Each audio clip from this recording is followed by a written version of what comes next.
E aí nós estamos trazendo uma hoje que é o seguinte: as nossas raízes nos prendem ou libertam. E afinal de contas, que raízes são essas, Mônica? Onde é que elas estão? Será que tem a ver com as histórias da nossa família, de onde a gente mora? E o que isso interfere na nossa vida? E é em tudo. Com a gente a psicóloga Deise Carvalho. Deise, obrigada por ter vindo. Eu adoro estar aqui, você sabe disso, né? A gente também gosta. E aí a gente provocou com essa questão de raízes, né? Sim, e às vezes as pessoas têm a Sandra Moraes, está assim, tô doida para saber dessa conversa. Tô doida para saber o que é esse negócio de raiz, isso? né? O que são essas raízes? Ótimo. Vamos pensar numa planta? Vamos. Né? Todas as plantas têm uma raiz. Quanto mais profunda, mais difícil é dela cair, você concorda? Concordo. Tem aquela lenda do bambu chinês, eu não sei se você conhece. Conheço. A lenda é mais ou menos assim. Por 5 anos se planta um bambu. Por 5 anos nada aparece. E você tem a sensação que nada vai acontecer. Só que aquilo que não está crescendo para cima do solo, ele está crescendo para baixo do solo. Depois de 5 anos, esse bambu cresce numa grande velocidade. E aí o bambu é capaz de vir vento, ele vai, ele dobra. Porque ele é tão fininho, é pela espessura dele? Não, é pela profundidade da raiz que ele tem. Então, assim também somos nós. Já falei aqui outras vezes, nós somos seres sistêmicos, Mônica. O que é um ser sistêmico? Vou falar de novo de outra árvore. Pensa na jabuticaba, que eu gosto tanto e você também, né? Adoro. Na jabuticaba, o fruto, dentro dele, tem toda a história daquela planta. Então, nós somos frutos da história do nosso sistema familiar. Então, dentro da Deise, tem todas as histórias da família dela. É a partir da genética, não, de um negócio chamado epigenética, que é essa herança de comportamentos também. Que é como assim, ó, na genética, para ficar fácil. Você tem um neto que não conheceu o avô, mas nasce com o olho igual. Nessa epigenética, esse mesmo neto pode ter comportamentos muito parecidos com pessoas às quais ele nunca nem conheceu. Essa é uma das explicações quando a gente pensa na questão da constelação familiar. Por quê? Somos ligados através de fios invisíveis. Por isso que muitas vezes histórias se repetem na família. Fala assim, nossa, morreu com tantos anos, depois em outra geração aconteceu de novo, aconteceu de novo. A gente chama isso de síndrome do aniversário. Então, tem os nomes. Então, quando a gente pensa em raiz, é a gente pensar assim, em como eu estou conectado a esse sistema inicialmente familiar do qual eu pertenço. E se a gente ampliar, como eu estou conectado ao sistema da nossa nação que nós pertencemos. Nós somos uma nação que tem origens em vários continentes de forma muito profunda. E somos muitas vezes desconectados disso também. A cultura, por exemplo, vamos trazer indígena? Sim, africana e europeia. Europeia, né? A gente poderia pensar nos portugueses, mas os espanhóis também chegaram em holandeses. Isso. Então, a cultura europeia, a cultura africana e a cultura indígena. Todas elas fazem parte desse sistema que a gente chama Brasil. A gente, você falou dessa questão das raízes, não ter noção delas, é esquecê-las, é deixar para trás e até não se conhecer muito? Exato. É como se assim, Mônica, da mesma maneira, quando eu não olho para o meu sistema familiar, né, se eu pegasse aqui, nos nossos bonequinhos, né? Hoje eu tirei uma foto deles e pus no Instagram. Quem vai estar na televisão? Então vamos pensar aqui no vermelho como se fosse o nosso sistema familiar, né? Tem um pai, uma mãe e um filho. Vou dar um dado interessante. Em 10 gerações, sabe quantas pessoas precisam fazer sexo para a gente nascer? 10.048. É muita gente. É muita gente, né? Não são 10.048 pessoas na sua família, são 10.048 pessoas fazendo sexo. Para a gente nascer. Isso, porque vai gerando os descendentes, é muita gente. Aí a gente poderia pegar, vou pôr aqui mais alto, os europeus, os indígenas e os africanos. São de onde nós viemos, de um lugar maior do que o nosso sistema familiar. Entende? de onde fazemos parte. E muitas vezes nós não olhamos nem para o nosso sistema familiar e muito menos para essa nossa origem. E aí vem aquela sensação, né, que eu até falei, a gente se sente perdido. Exato, Mônica. A gente não tem muitas vezes uma noção de que somos todos iguais, de que todos pertencemos ao mesmo espaço, de que temos uma corresponsabilidade social também, porque temos a mesma origem. Se a gente pegar, vou dar um exemplo para você entender. Que quando você pega, às vezes, uma pessoa de outra cultura, ela não tem algumas questões emocionais que a nossa cultura tem. Nós temos uma questão do feminino que não confia no masculino.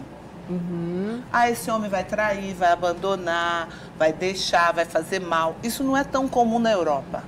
Não tem esse olhar tanto do masculino assim. Não, não. Tô bege. Isso. Mas pensa comigo, vamos imaginar que você, Mônica, é a portuguesinha que ficou lá no porto. Porque o marido, quando saiu, ele disse, eu vou e volto.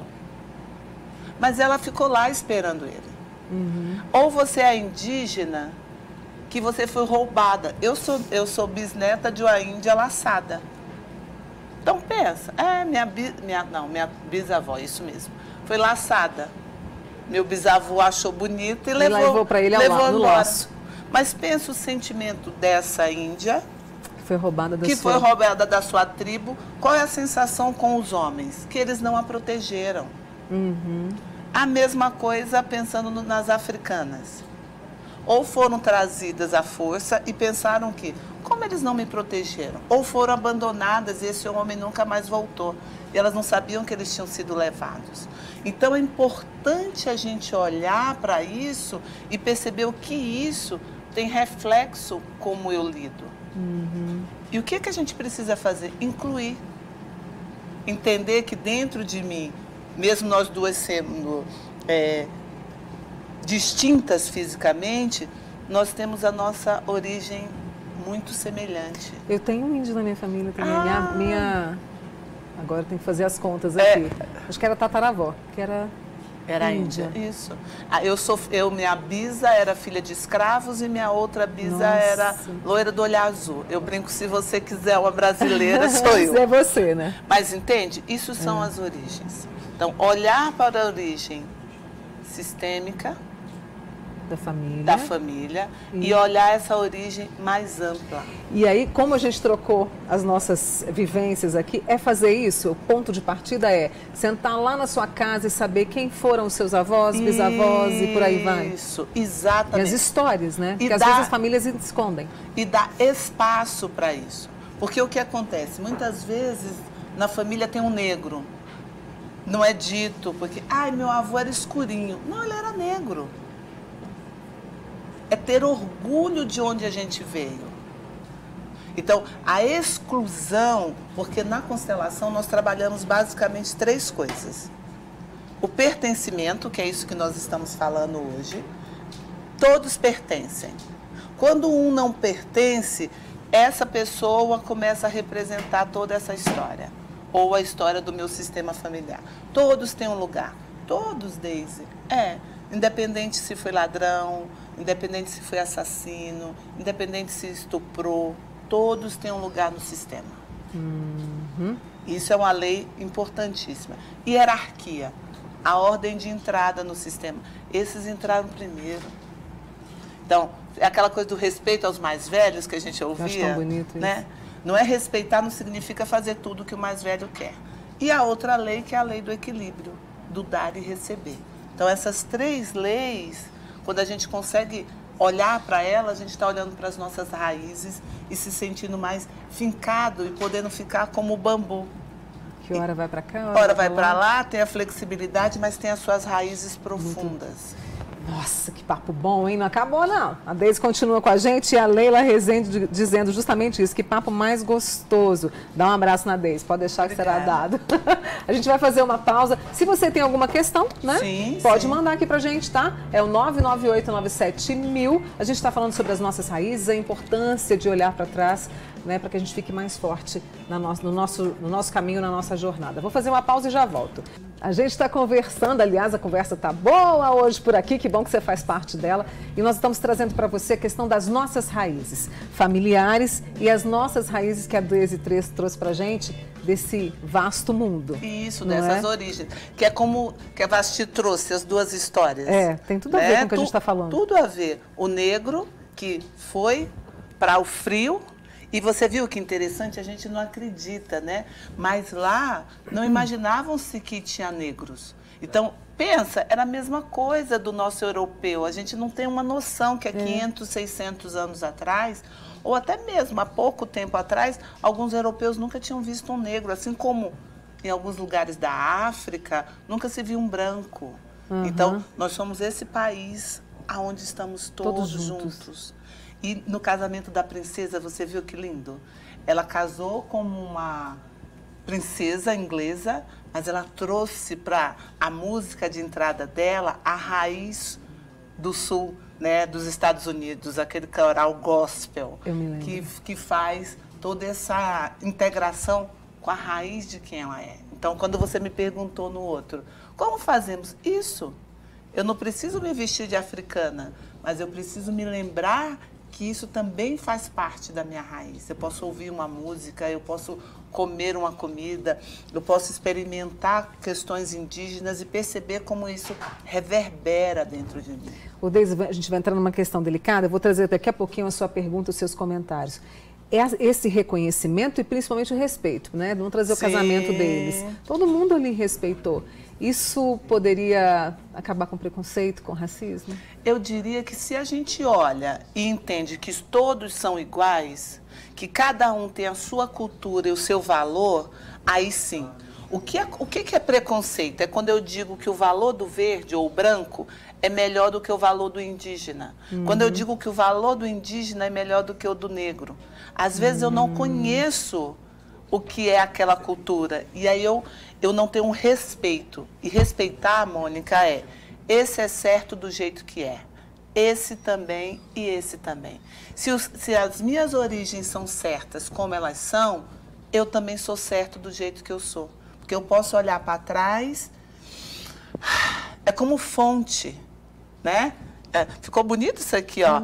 Como se aqui fosse a fonte da vida, que alguns chamam de Deus, outros chamam de Alá, o nome que quiser.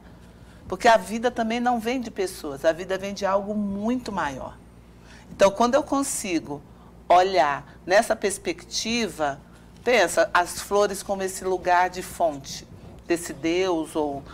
E hoje é cada vez mais, dentro da psicologia e da psiquiatria, a conexão dos pacientes, esses que acreditam, que têm fé, a qualidade do tratamento é melhor. Então, se a gente vê isso, essa pessoa fica mais forte. Ai, tantas perguntas chegando aqui para você. A Irani do Laranjeiras, as mulheres da minha família sempre têm o poder de comando. Como mudar isso nas próximas gerações?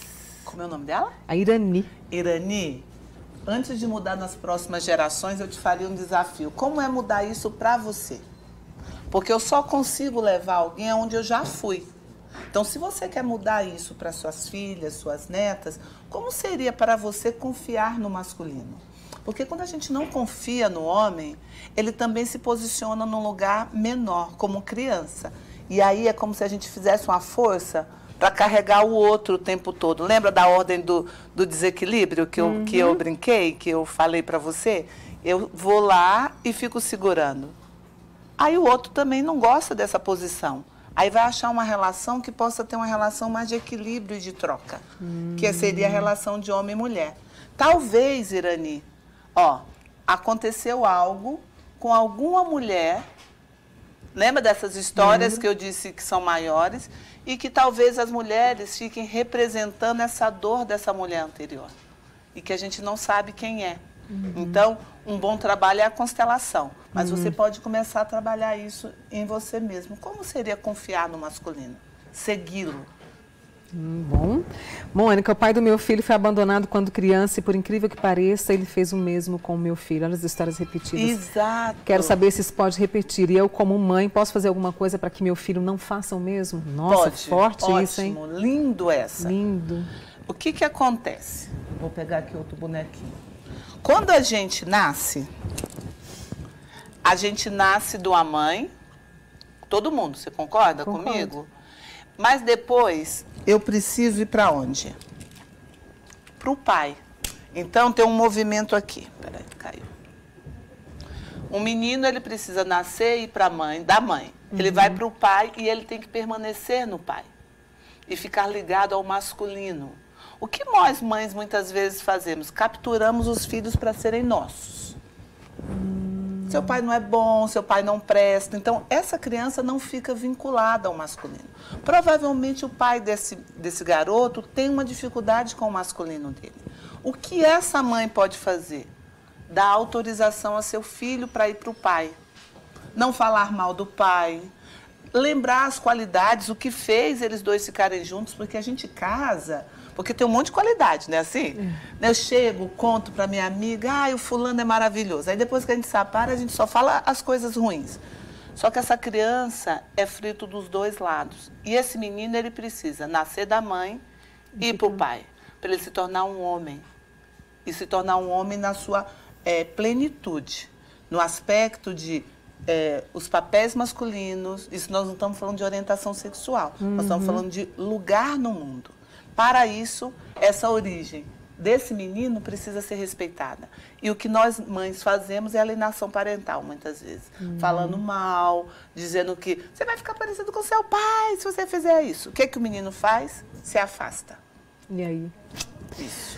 Mônica, podemos mudar esse caminho? Por exemplo, um acontecimento na infância pode influenciar lá na frente? Pode influenciar no adulto que me tornei? Tem como mudar se não estou satisfeita? É a Sandra. Sandra, o que você está me falando é um outro contexto. Nós estamos conversando de traumas sistêmicos. Então, você está me contando de um negócio chamado trauma biográfico. O que é um trauma biográfico? É uma história que aconteceu na minha vida e que eu não ressignifiquei. Porque um trauma tenho o fato, meu corpo libera hormônios, eu tenho uma ação e ressignifico. Aí eu saio do trauma. O que acontece? Eu tenho trauma, meu corpo libera hormônios, eu não tenho ações. Então, meu corpo fica ali. Então, aquela história ela vai voltar algumas vezes para que você possa ressignificar e sair do transe. Então, o que pode fazer? O processo terapêutico ajuda, ter essa compreensão do que é essa história e deixar essa história no passado. Vou te ensinar um pequeno exercício. É como se você pegasse essa sua parte anterior, a gente chama de versões. Você pode pegar uma almofada, um boneco, e, por exemplo, você poderia pôr esse boneco aqui, ou uma boneca da sua filha, alguma coisa assim, imaginar que fosse você nessa idade. E você pode dizer para essa sua parte, já passou. Agora eu estou aqui, já passou. Você entende? Muito. Por quê? Muitas vezes essa minha parte anterior da minha infância, ela fica tão colada agora, como se estivesse no presente. E eu preciso olhar como coisas separadas de, já passou, agora você está segura. Como se a sua parte adulta pudesse conversar com a sua parte infantil e dizer, já passou. Uma frase que eu adoro é assim, você não me conhece, como se a gente estivesse conversando com essa parte, mas eu te conheço. E eu vejo toda a sua dor e seu sofrimento. E agora eu posso cuidar de você. Faz esse exercício, Sandra. Até eu fiquei assim. É bonito, porque é bonito, né? Isso. Assim, porque isso é versão. Da mesma maneira que eu tenho os meus ancestrais e as minhas origens maiores, sistêmicas e sociais, eu também tenho a origem de mim mesmo, que é essa origem biográfica. A Deise criança é mais velha do que a Deise adulta, porque ela já está há mais tempo comigo. Eu também preciso olhar para isso, para essa origem, para essa história minha e também dar um bom lugar. Mônica, meu marido... Eu fico mexida também, eu preciso confessar. Ai, que bom. Que bom, meu marido fico feliz, minha função. Não é? Aí tem uma história bem difícil aqui. Meu marido nasceu de um estupro. Ele é muito revoltado. Dizem que o pai dele era muito ruim. O que ele pode fazer para se libertar disso? Passa por esse exercício também? Isso. Olha que legal. Eu acho que às vezes a gente esquece de se conectar com o mais importante. Qual que é o mais importante? É que ele nasceu. O mais importante é isso.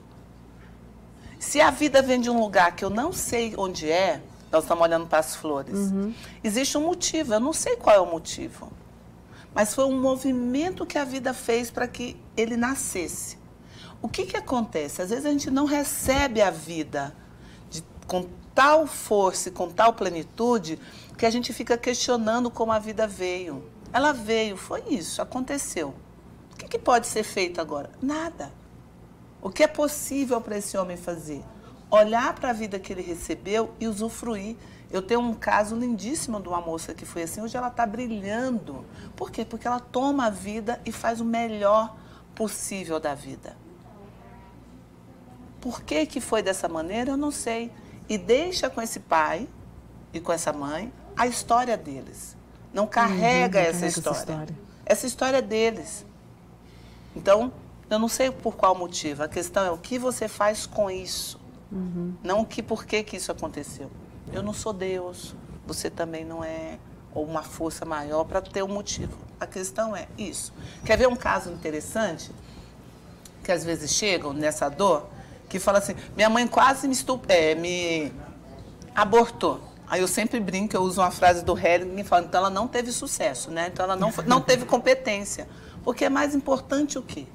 Que a mãe quase abortou ou que ela está viva?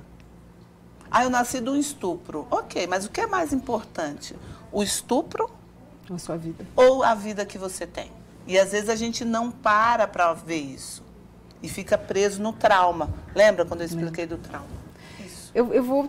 Tem muitas pessoas aqui falando sobre a questão né, dessas histórias que a gente traz. Eu vou te reforçar o convite para a gente voltar a falar sobre constelação aqui, pode ser? Pode. Sobre as nossas raízes? Sim, quando você quiser, estou disponível. Então nós vamos combinar e eu preciso agradecer a você, né, que recebeu esta provocação, que recebeu este tema, que é, né, minucioso, delicado, mas que recebeu e que está participando com a gente. E a você, Deise, também, mais uma vez, obrigada, viu? Obrigada a você, querida. Tá? Muito obrigada. Deise Carvalho, psicóloga com a gente. Nós vamos reforçar esse assunto em breve, tá?